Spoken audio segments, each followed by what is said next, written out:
देखिए मित्रों, आज मैं चंडीगढ़ यूनिवर्सिटी में एक इंटरनेशनल कॉन्फ्रेंस में भाग लेने के लिए आया हूँ। इसमें हमारे जो कॉन्स्टिट्यूशनल लॉ हैं, जो इन्वायरमेंट को प्रोटेक्शन देने के लिए, या बहुत से ऐसे लीगल फ्रेमवर्क में जो हमने कानून बनाए इन्वायरमेंट की रक्षा के लिए, उस विषय पे आज एक इंटरनेशनल कॉन्फ्रेंस थी ग्लोबल पर्सपेक्टिव के संबंध में। मैं चंडीगढ़ यूनिवर्सिटी के हमारे जो वीसी साहब सतनाम सिंह जी बैठे हैं, उनको धन्यवाद देना चाहूँगा कि बहुत अच्छा सब्जेक्ट सुना और सामने यंगर जनरेशन, तो वो कुछ न कुछ ऐसे एक्शन पॉइंट ज़रूर लेके जाएगी जो हमारे संविधान के आर्टिकल 51 में एक ड्यूटीज़ के रूप में नागरिकों के हमारे कर्तव्य क्या हैं। क्योंकि अधिकतर हम बात करते हैं राइट्स की, लेकिन हमारी ड्यूटी भी है।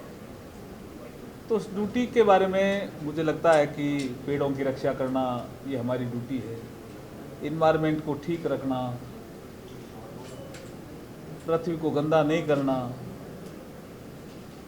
नदी का अगर पानी है तो उसमें कपड़े नहीं धोना, ये हमारी ड्यूटी होनी चाहिए। तो आज ऐसी ड्यूटीज़ जो हमारी कॉन्स्टिट्यूशनल ड्यूटीज़ हैं उसके बारे में चर्चा हुई। जो हमारे कुछ लॉ बने, बहुत से ऐसे केसेज रहे जो इन्वायरमेंट से संबंधित केसेज आए, नेशनल ग्रीन ट्रिब्यूनल बना। तो ये सब जो केसेज, सब एक्ट बने, पॉल्यूशन कंट्रोल एक्ट बना, हम पानी को भी अगर कोई गंदा करेगा तो हम कानूनन कार्रवाई करेंगे, ऐसे विषयों पे चर्चा भी हुई।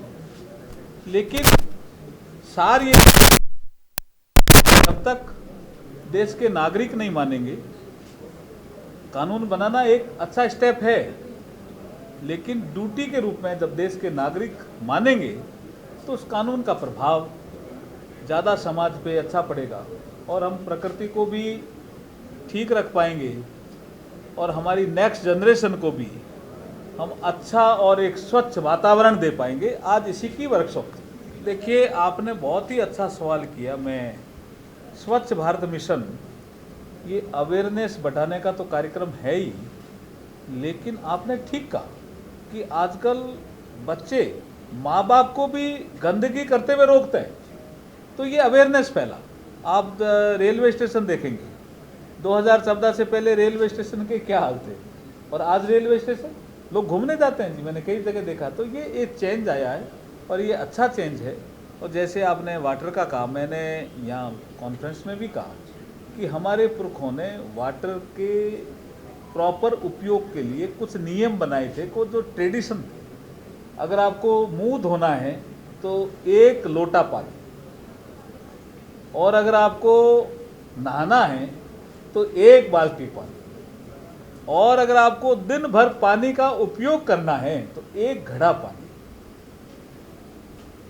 तो ये जो मेजरमेंट था, इसको हम भूल गए।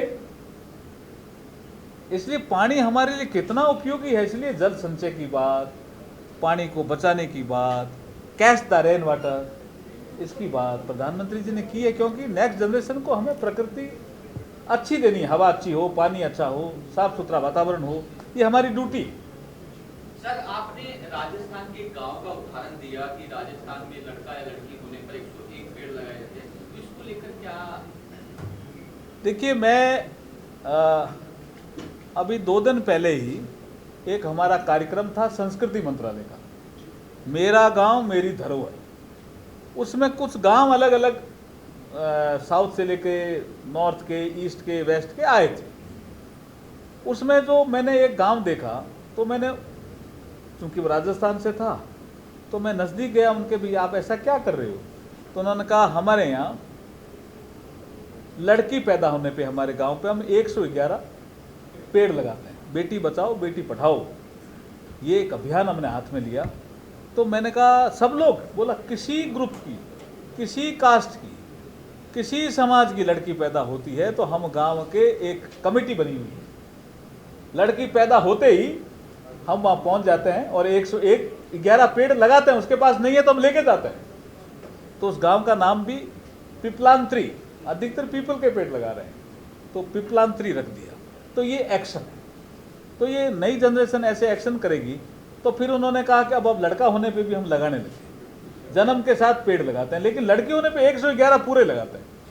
तो मैंने नई जनरेशन, यंगर जनरेशन जो मेरे सामने आज बैठी थी चंडीगढ़ यूनिवर्सिटी में, जो लीगल बैकग्राउंड की भी थी और दूसरे बैकग्राउंड की भी थी, कुछ समाज के प्रमुख लोग भी थे, भाई आप ऐसा एक्शन लीजिए जैसे पेड़ ज़्यादा से ज़्यादा लगेंगे। और जैसे अभी कोविड में पता चला ऑक्सीजन की कमी रह गई, अगर पेड़ इतने होंगे तो वो समस्या भी, कभी कोई ऐसी आपदा आए तो प्रकृति अपना आप उसको ठीक कर। बिल्कुल अच्छा सवाल है। मैंने बहुत से देशों का अध्ययन किया है। कुछ देश थे जिनके पास 100% घरों की जो गाड़ियाँ होती थी, एक एक घर में 10-10, ऐसे देशों ने भी साइकिलिंग को वापस प्रमोट करना शुरू किया।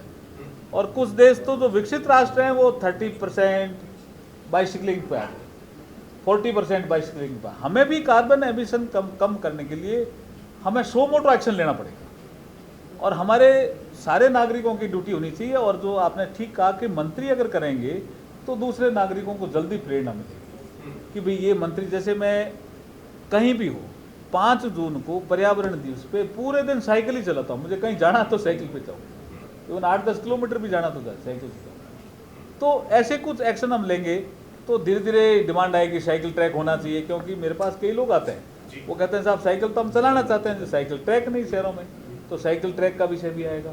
साइकिल बोला चोरी हो जाता है, तो दूसरे विकसित देशों ने क्या किया है, ऐसा एक आर्टिफिशियल इंटेलिजेंसी के माध्यम से साइकिल कोई उठा के लेके जाएगा तो उसका चेहरा वगैरह सब सामने आ जाएगा, कौन लेके गया उसका, इवन ID नंबर से कुछ पकड़ में आ जाएगा, ये इसका एड्रेस है, तो कोई उठाता ही नहीं। तो यहाँ भी बिना ताले की साइकिल रख सकते हैं, जब भी जैसे स्टेशन पे उतरे और साइकिल लेके 3 किलोमीटर चले गए, वहाँ साइकिल रख दी। कभी कभी तो ऐसा हमें महसूस होता है कि हम दिल्ली के सदर बाजार में कहीं जाएं गाड़ी में तो 2-2 घंटे तक फंस जाते हैं, तो वहाँ साइकिल काम आ सकती है और पर्यावरण की रक्षा भी हो सकती है।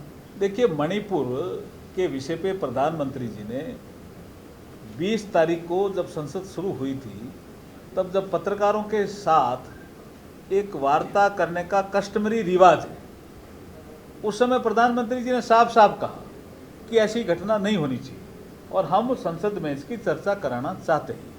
संसद में अगर ढंग से चर्चा होती तो सारा पता चलता, देश भी देखता कि क्या क्या एक्शन हुआ, लेकिन विपक्ष संसद में चर्चा कराना ही नहीं चाहता।